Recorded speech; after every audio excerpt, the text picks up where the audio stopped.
जय हिंद साथी। हमारी ये 8वीं क्लास हो रही है साइकोलॉजी की, और मैं धीरे धीरे एक एक वो, अब मैंने कल पिछली एक क्लास में बोला था कि जिसके पास साइको के जिस भी हमारे साथी को कुछ प्रश्न यदि याद आते हो तो वो मुझे व्हाट्सएप करके जरूर भेज देना, तो मैं उस पर थोड़ा चिंतन करके और किस स्तर तक के आपसे प्रश्न साइको के डाल दिए जाते हैं सेकंड पेपर में, तो वो फिर हम लोग विश्लेषण कर लेंगे। तो कल एक साथी ने भेजा मुझे एक प्रश्न, उसके साथ ऑप्शन भी भेजे, तो मैंने सोचा कि पहले मैं इसका आप लोगों से चर्चा कर लूँ इस प्रश्न का कि आखिर ऐसे प्रश्न क्यों बनाए जा रहे हैं, और दूसरी बात इसमें से आप लोगों को क्यों क्या चेक किया जा रहा है कि आप वर्तमान में जो एक्टिव है कि नहीं है प्रेजेंट टाइम में। तो इसी कारण से ऐसा प्रश्न डाला होगा। अब मुझे पता नहीं है कि ये आंसर, ये जो भी ऑब्जेक्टिव हमारे दिए गए हैं ये सही है कि नहीं है, और ये प्रश्न सही है कि नहीं है, क्योंकि ये आप ही लोगों ने किसी ने भेजा है। तो इस कारण मैं एक आप लोगों को समझा देना कि आखिर इसमें क्या है। आप लोगों को 10 सेकंड का टाइम दिया जा रहा है। 10 सेकंड में आप जो भी हमारे साथ साथी क्लास लेते हैं तो अब अपने आप को थोड़ा सा चेक करने लगे कि आखिर हम जो पढ़ाई पढ़ रहे हैं वो स्तर तक सोच पा रहे हैं, हमारा वो दृष्टिकोण विकसित हो पा रहा है कि नहीं हो पा रहा है। कलह का कारण है, अभी आप वर्तमान में यदि सोशल मीडिया में एक्टिव हो तो बहुत सारे ऐसी वैवाहिक जीवन के टूटने की, विच्छेदन की तो खबरें आ ही रही थी। अब ऐसी भी आ रही है कि एक दूसरे को मौत के घाट उतारा जा रहा है। तो हम लोगों को इसमें नहीं है, लेकिन एक धर्मगुरु के नाते ये हमारे सामाजिक व्यवस्था में या समाज में और जो पवित्र वैवाहिक बंधन होता है उसमें चुनौतीपूर्ण विषय तो अब आ ही गया है। तो इसमें धर्मगुरु होने के नाते हमको थोड़ा चिंतित होने की जरूरत है, क्योंकि ये सारे कर्तव्यों का निर्वहन हम ही करवाते हैं, विवाह संस्कार। तो कलह का कारण क्या हो सकता है? लोगों के जीवन में इतनी टेक्नोलॉजी के आने के जमाने में, या मोबाइल प्रवेश कर गया लोगों के जीवन में, या ऐसी कई आप लोग रोजगार संबंधी ऐसा कुछ मान सकते हैं कि लोग ज्यादा परेशान रहते हैं पैसे कमाने के चक्कर में, तो कुछ टाइम नहीं दे पाते हैं घर में ऐसा। तो समय की कमी, आप लोगों को याद, आप सही पहले से टिक लगा देना है, फिर मैं क्लियर करूंगा कि आखिर ये क्यों सही नहीं है और ये क्यों सही है। दूसरा है सामाजिक अकुशलता। सामाजिक अकुशलता का मतलब है कि आपके समाज से संबंध कैसे हैं। अब वर्तमान में जो आपका समाज, आपका परिवार है, आपके सगे संबंधी हैं, मित्र दोस्त यार हैं, तो वो आप कैसे उनके साथ व्यवहार रखते हैं। तो ये हो गया सामाजिक। अब है उत्तेजित या भावनात्मक व्यवहार। उत्तेजित का मतलब होता है आप ज्यादा आक्रोश वाले हैं, आप गुस्से वाले हैं, या आप ज्यादा नम्र, ठीक है, भावनात्मक रूप से आप किसी से भी, या अपने घर वालों से या परिवार से या पत्नी से व्यवहार करते हैं। एक होता है आशावादिता, कि आप किसी से आशाएं लगाए हैं, तो इस वजह से कलह का कारण बन रहा हो। तो अब आप लोग बताएं कि आखिर कौन सा सही हो सकता है। देखो, इसमें से गलत कोई नहीं है। आप लोगों से यदि पूछा जाए कि इसमें से कौन सा गलत है तो चारों सही है, लेकिन इसमें से ये पूछा है चार ऑब्जेक्ट में से कि ये सही कौन है। जैसे नीचे दिए गए होते कि 1 2 या 1 2 3 या 1 2 3 4, तो हम लोग 1 2 3 4 लगा देते। अब यहाँ ऑप्शन तो कुल 4 है, अब इसी में से हम लोगों को सही छांटना है। तो अब इसमें समस्या, मैंने बोला था कि साइकोलॉजी में कुछ गलत होता नहीं है ना कुछ पूर्ण रूप से सही होता है। क्या परिस्थितियों में क्या निर्भर करता है वो सही होता है। अब हमारे वर्तमान समय में जो हम लोग, या मैं जो चीजें खोजता हूँ या रिसर्च करता हूँ वर्तमान समय में पारिवारिक जीवन में, तो मुझे सबसे ज्यादा जो कलह का कारण आता है समझ में, वो आता है आशावादिता। अब सारे हमारे साथी बताना कि किस किसने ये वाला डी ऑप्शन चुना था कि आशावादिता है। देखो, जब आप लोगों की शादी होती है तो चाहे पुरुष हो चाहे महिला, पहली बात तो ये कि किसी भी मुद्दे पर लैंगिक भेद वाला आप दृष्टिकोण नहीं रखेंगे कि आप यदि पुरुष हैं और पुरुष में आप सीधे जवाबदेह महिला को ठहरा देंगे, तो आप महिला को नहीं है। देखो, पुरुष, और अब मैं इसको मिटा रहा हूं, जब भी आपके जीवन में आप लोगों की शादी जिसकी हो गई हो तो ठीक है, और जिसकी नहीं हो तो और भी ठीक है। इसलिए वो कि आप लोग आशावादिता के शिकार होंगे। मान लो आप लोगों की शादी पक्की हुई है, आप किसी लड़की से या मान लो किसी का प्रेम विवाह हुआ होगा या होने वाला हो या वर्तमान में चल रहा हो, ऐसी बातें, तो ये एक दूसरे से, लड़की ही नहीं एक दूसरे से अपेक्षाएं, आकांक्षाएं, महत्वाकांक्षाएं ज़्यादा बुन लेती है। क्योंकि शादी के पहले जो व्यक्ति का जो अपना व्यवहार होता है वो एक अलग तरीके से होता है। जैसे ही शादी हो जाती है उसका व्यवहार आचरण, क्योंकि उसके ऊपर कुछ जवाबदेही आ जाती है तो उसका बदल जाता है। लेकिन शादी के पहले की अपेक्षाएं आप लोग जो आशाएं रखते हैं वो शादी के बाद में भी वैसे ही रखते हैं। लेकिन जब बाद में वैसा आचरण किसी व्यक्ति का नहीं लगता है तो आप लोगों को लगता है कि ये बदल गए हैं। तो उस बदलने के चक्कर में ये जो आपकी शादी की पहली आशाएं होती हैं वो बाद में ऐसी कुछ जवाबदेहियों के कारण बदल जाती है, जिसकी वजह से लोग स्ट्रेस या ऐसी कुछ अपने तनावग्रस्त या चिड़चिड़े पर ऐसे शिकार होते हैं। उसी वजह से आपके घर में कलह का यही मूल कारण होता है। तो यदि आप लोग ऐसा करते हो और पहले आपने कुछ आशाएं ऐसी लगाई हो, चाहे आपकी पत्नी ने आपसे, चाहे आपने अपनी पत्नी से, तो ये सब समय स्थिति के अनुसार अपनी जो मानसिक दशा है या दृष्टि है वो बदल लेना है। कि शादी के बाद कुछ और हो जाता है तो उसके अनुसार फिर आप लोगों को बदल लेनी है। तो आपके घर पर फिर कलह, मेरे हिसाब से तो जो मेरा अनुभव है वो निम्नतर स्तर तक आ जाएगा। तो आशावादिता इसका राइट आंसर है। अब ईमानदारी से कमेंट में बता देना है कि किसने डी सोचा था। देखो, आप सत्यता का ज़्यादा अपने अंदर गुण रखना है। जितने ही आप सत्य का प्रयोग आपके अपने जीवन में करेंगे उतना ही आप सफलता के ज़्यादा करीब होते जाएंगे। क्योंकि आप जो भी गलती करेंगे आपको एहसास होता जाएगा और हर एक गलती व्यक्ति को सफलता के करीब ले जाती है। ये मेरी बात जरूर। देखो, कोई भी अच्छी चीज है केवल विचारों और प्रवचनों में नहीं आत्मसात करना है। देखो, आप लोग केवल मैं अच्छी बातें बोलता हूं तो ये मेरी बात में प्रवचनों में बस लो कि ये प्रवचन चल रहे हैं और प्रवचनों को लेकर और वो सब अपने विचारों में बहा के और आप खुश हो जाए थोड़ी देर के लिए कि अब मैं होशियार हो गया हूँ और मेरे से सब कुछ। यदि आप कठिन लगन के साथ परिश्रम नहीं करते हैं तो मेरी बात लिख लेना है, इतनी ये परीक्षा जो जितना साधारण लोग बात बोल के आप लोगों को शोषण करते हैं ये इतनी आसान नहीं है। ठीक है, हालांकि अभी कुछ पिछले विगत वर्षों में कंपटीशन कम था, इस वजह से साधारण लोग भी धर्मगुरु बन गए हैं, ये सभी लोगों को जानकारी है। लेकिन अब कंपटीशन स्तर बढ़ गया है और एक अलग से रूल भी आर्मी वालों ने लगा दिया है कि यदि हम लोगों को उस योग्य बच्चे नहीं मिलेंगे तो हम लोग, चाहे हमारी वैकेंसी खाली रह जाए, हम नहीं लेंगे। तो ये स्पेशली आप लोगों को जानकारी होगी, जो नए जुड़ रहे हैं कोई भी नई क्लास में, तो वो थोड़ा इस चीज़ की, इस नियम की जानकारी कर ले। तो ये सब हम लोगों को भ्रम में या उसमें नहीं रहना है, माया जाल में, कि जगह तो होना है इतनी, क्योंकि पिछली बार इंटरव्यू में इसी भ्रम में रहा। अब आ जाते हैं हम लोग पारदर्शिता, और एक होता है हमारा निजता, प्राइवेसी।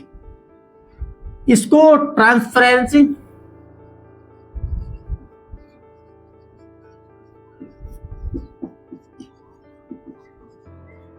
प्राइवेसी। सेना में क्या जरूरत है, तो यदि कौन सा मूल्य ज्यादा जरूरी है, यदि जो भी हमारा, यदि ट्रांसपेरेंसी या प्राइवेसी का कितना स्तर होता है सेना में, वो क्या जरूरी है। यदि पारदर्शिता हम लोग सेना में लाते हैं तो हमारे यहाँ सेना में क्या क्या सुधार हो सकते हैं, और निजता कहाँ कहाँ, प्राइवेसी हमारे यहाँ सेना में कहाँ कहाँ जरूरी है। क्योंकि आप लोग जानते हो किसी देश की सुरक्षा, किसी राष्ट्र की सुरक्षा के लिए प्राइवेसी भी बहुत जरूरी होती है। लेकिन सेना के बेहतर प्रशासन के लिए, बेहतर मैनेजमेंट के लिए पारदर्शिता भी उतनी ही जरूरी होती है। तो हम लोगों को अब स्तर, मैंने बोला था कि ये सारी चीजें हर कुछ आपके जीवन में, आपके देश के प्रशासन में, आपके राष्ट्र के जितने भी नागरिकों में लागू होती है, लेकिन उनका स्तर क्या होता है, वो परिस्थितियां क्या होती है, आप लोगों को बस केवल वो दिमाग लगा के आप आंसर खोजा करें। जैसे आप लोगों ने वर्तमान में पढ़ा कि ये कलह का कारण, में इसके पहले जो बताया, तो कलह का कारण आप लोगों ने ये मैंने बताया था कि गलत तो कोई नहीं था, चारों सही थी यदि 4 ऑप्शन दिए जाते, लेकिन अब उसमें से भी सही छांटना है तो फिर हमको वो मूल कारण जानना होगा। तो ऐसे ही कुछ प्रश्नों के आप लोगों को साइको में भी प्रश्न जवाब पूछे जाएंगे, वो आप लोगों को देने की भरपूर आत्मविश्वास से कोशिश करनी। देखो, पारदर्शिता का मतलब होता है खुलापन। आपको आसानी से कोई भी आर्मी संबंधित यदि आपको मतभेद हो रहे हैं उनकी परीक्षा से, या कोई भी आपको द्वंद्व है, कोई अंतर विरोध चल रहा है, तो आप इतना खुलापन तो जरूर होना चाहिए उस परीक्षा में कि आपको सूचनाएं आसानी से प्राप्त हो जाएं। सूचनाओं का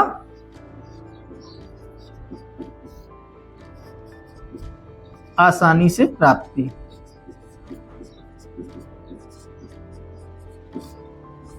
और यदि खुलापन है किसी भी मतलब एक संस्था में या किसी भी विभाग में, तो आप लोगों को पता होगा कि उसमें उत्तरदायित्व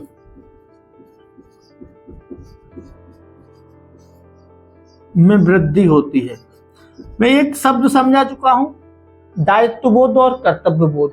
तो मैंने इसका उत्तरदायित्व का ज्यादा व्यापक आपको क्षेत्र बताया था, बशर्ते कर्तव्य की। तो उत्तरदायित्व में वृद्धि होती है। अब ये हम लोगों को क्यों जरूरी है सेना में, और किस स्तर तक हम लोगों को प्राइवेसी रखनी चाहिए, और किस स्तर तक हम लोगों को अपनी सेना में पारदर्शिता रखनी चाहिए। क्योंकि आप लोगों ने कई ऐसी सोशल मीडिया पर वीडियो देखी होंगी जो चल रही होगी, कई ऐसी होती हैं कि खाना में ऐसी कमियों के चक्कर में कुछ ऐसी, मैंने तो कई जगह इतनी भी बातें देखी हैं या सुनी है कि वहां पे भ्रष्टाचार भी पर्याप्त मात्रा में रहता है, लेकिन खुलापन ना होने के कारण वो भ्रष्टाचार छुपा रहता है। और ऐसी ही परिस्थिति के आपसे प्रश्न बनाए जाते हैं इंटरव्यू में।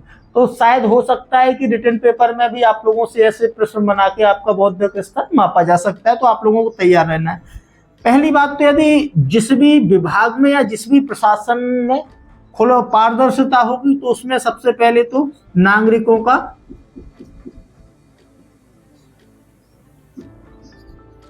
विश्वास बढ़ेगा। देखो, आप इसका मतलब ये नहीं समझना कि अभी नागरिकों का सेना पर विश्वास नहीं है, भरपूर विश्वास है। लेकिन जो भी चीजें होती हैं, जो भी हमारी एक्टिविटी होती है सेना में, तो उसमें जैसे मैं, आप ही युवा हैं, आप तो अप्लाई करते हैं सेना में, तो जितना आप लोगों को खुलापन महसूस होगा, आप उतना ही ज्यादा विश्वास करेंगे इन सारी प्रक्रियाओं पर। तो इसी का मतलब यह है कि नागरिकों का विश्वास बढ़ेगा। अब इसका गलत अर्थ मत निकाल लेना। दूसरा है, नागरिकों की भागीदारी ज्यादा होगी। उत्साह में लोग, युवा सेना की तरफ, जैसे अभी मैंने एक पिछली क्लास में बताया था, ये अग्निवीर को लेकर के हतोत्साहित हो रहे हैं। लेकिन यदि ऐसा होता है, सरकार समझा पाती है अपनी सारी चीजें, तो नागरिकों का या युवाओं का उत्साह बढ़ेगा, तो भागीदारी ज्यादा बढ़ेगी। तीसरा, हम लोग को क्या फायदा हो सकता है हमको पारदर्शिता में। एक, आप लोग जो भी सेना के लोग हैं या सैनिक प्रशासन में जो भी हमारे उच्च अधिकारी हैं, वो जवाबदेही से निर्णय लेंगे। उसमें ऐसा नहीं है कि वो ये कैसे भी लापरवाही से निर्णय लेंगे कि ये सब हम लोगों को छुपा लेना है। यदि खुलापन होगा किसी भी चीज में, तो उसको उनका निर्णय जवाबदेही से होगा और प्रभावी होगा। और जवाबदेही, तो इन सारी चीजों का फायदा होगा यदि हम लोग ट्रांसपेरेंसी रखते हैं। जो भी छोटे छोटे, एक आप लोगों ने देखा होगा सेना में कि वहां पर आपसे पहला प्रश्न ये कि आपको सेना में क्या कमियां दिखती हैं। तो कुछ लोग बड़े भावुक होकर कई कमियां, एक तो सीधे डिनाई कराते हैं कि मुझे कोई कमियां नहीं दिखती हैं। तो ऐसा कुछ होता ही नहीं है कि यदि कमियां ना हो किसी चीज में, ठीक है। और ऐसा भी नहीं है कि आप लोगों को इतना उत्तेजित हो जाना है और बहुत सारी चीजें यदि आपकी नजर में हो तो आपको गिना के चले आना है, तो वो ऑफिसर उसी सेना के हैं, तो फिर वो नकारात्मक आपका प्रभाव पड़ जाता है। तो हम लोगों को वो भी नहीं गिनवाना है। एक संतुलित मेंटेन उत्तर हम लोगों को प्रस्तुत करना है। और कैसे करते हैं साइको में, यही सिखाया जाता है साइकोलॉजी में। अब आते हैं हम लोग भ्रष्टाचार में कमी।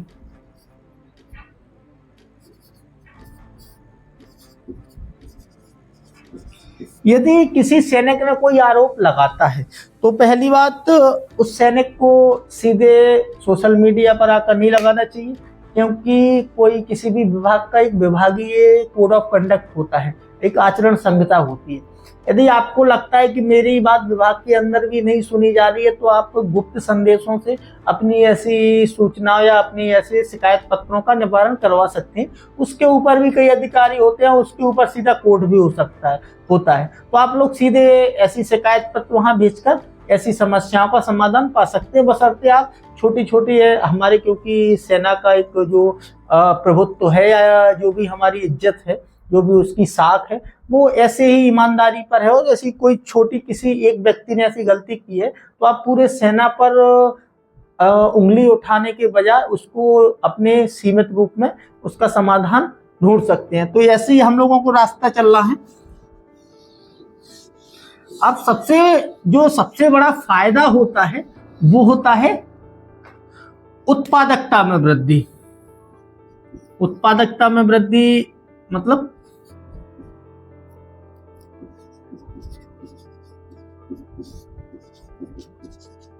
जैसे आप लोग पढ़ाई करते हैं, तो मैंने कई बार बोला होगा कि जो सुबह का समय है वो ज़्यादा प्रोडक्टिविटी देता है।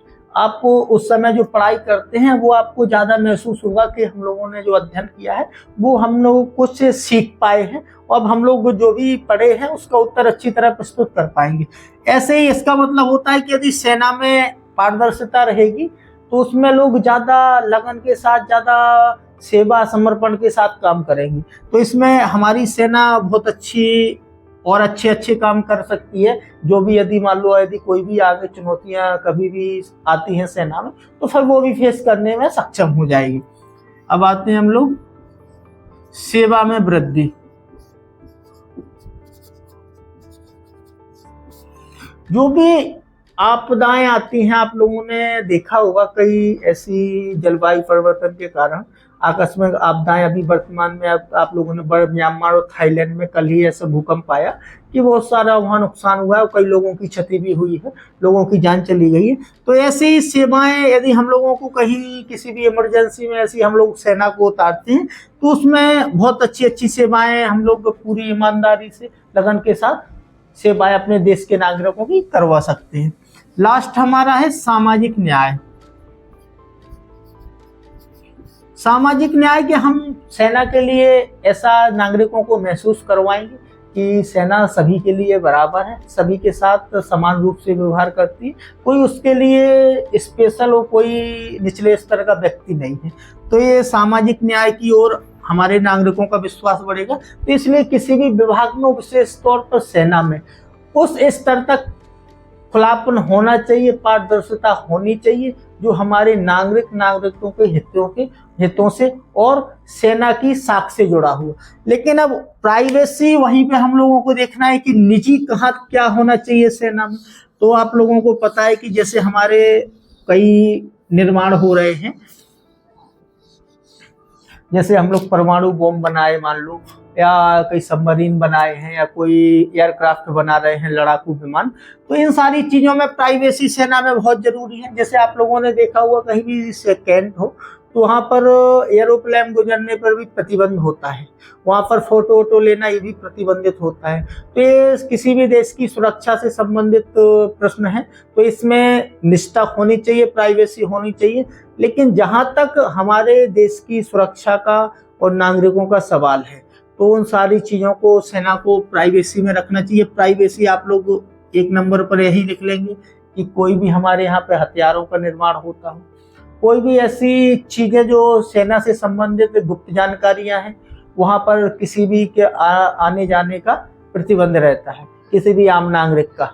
आप लोगों ने अभी कहीं देखा होगा कि ऐसी कई गुप्त जानकारियां अभी हमारे सैनिक कई गिरफ्तार हुए हैं वर्तमान में, और एसटीएफ ने गिरफ्तार किया है। तो केवल यही कि कुछ हनी ट्रैप में फंसकर गुप्त सूचनाएं प्रदान या भेज रहे थे, और कुछ ऐसे फंसे हैं जो पैसे के लालच में अपनी सूचनाएं शेयर कर रहे थे। तो ऐसी चीजों पर निष्ठा रखनी चाहिए। ऐसे विश्वास पात्र लोगों को वहां पर आने जाने की परमिशन होना चाहिए, जिसको लगता हो हम लोगों को या ऐसी कई परीक्षाओं से या मानसिक स्तर के जो हमारा बौद्धिक परीक्षण होता है उससे गुजरा हो यदि कोई भी सैनिक, तो उनको बस वहां तक वो जाने की परमिशन होना चाहिए। बाकी आम सैनिकों को ऐसी सूचनाओं से थोड़ा दूरियां बनानी चाहिए, क्योंकि वर्तमान में बौद्धिक या मानसिक रूप से कमजोर या मनोवैज्ञानिक स्तर कम होता है जिनका, वो ऐसी चीजों के शिकार हो जाते हैं। तो हमारी भारतीय सेना की जो भी ज्यादा जरूरी या खबर है या सूचना है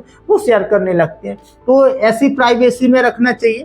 बाकी जो भी हमारे सैनिकों के हित से जुड़े हैं या हमारे देश के हित से जुड़े हैं उनमें पारदर्शिता जरूर होनी चाहिए। तो ये आप लोग को ये हमारा दोनों चीजों का उत्तर हो गया।